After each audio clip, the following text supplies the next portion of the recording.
Hey guys, so this might be a short video. Sometimes I see this on the online groups talking about replacing the pin on the back of the flywheel. So this is the kind of key for your oil slinger.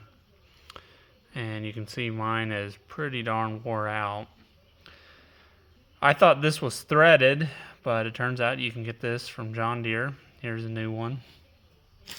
Part number D2009R. 20 bucks.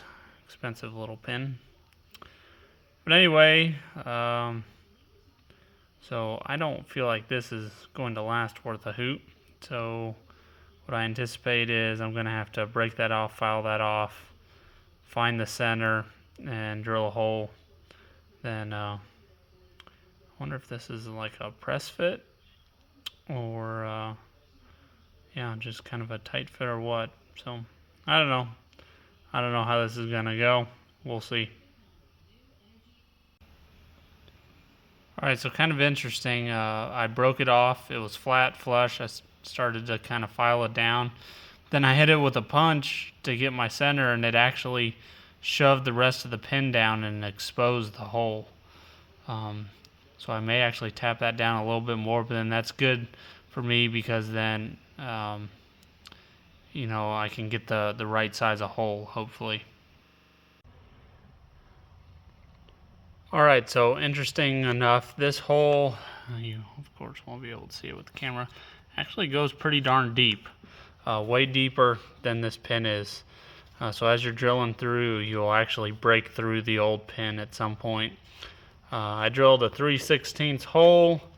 Of course, my mic, my battery operated one, is out of battery, so I can't actually mic this, but it seems like this pin started to go in, and I had to take it back out with the vice grips.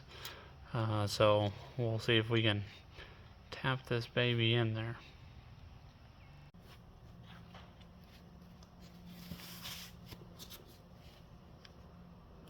I just realized we need to try and make sure this is straight, like oriented, right? Looks pretty good.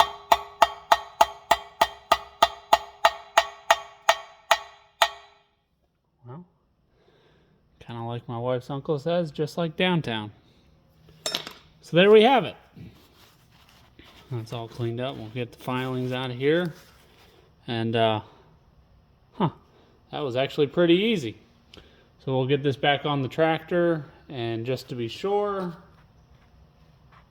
just remember when you are putting it on the tractor to make sure you got the flywheel the right orientation. So when I took it off, the left-hand impulse was at 3 o'clock, and that this is in the right position. I don't actually think it is right now, so don't reference that in this video versus what I just said on the flywheel. I need to get this right. And yeah, we'll get that back on, and I'll torque down that flywheel, set the crankshaft end play later. So alright, short video. If any of you need that out there, pretty simple. Hadn't seen it done before, and yeah, another step closer.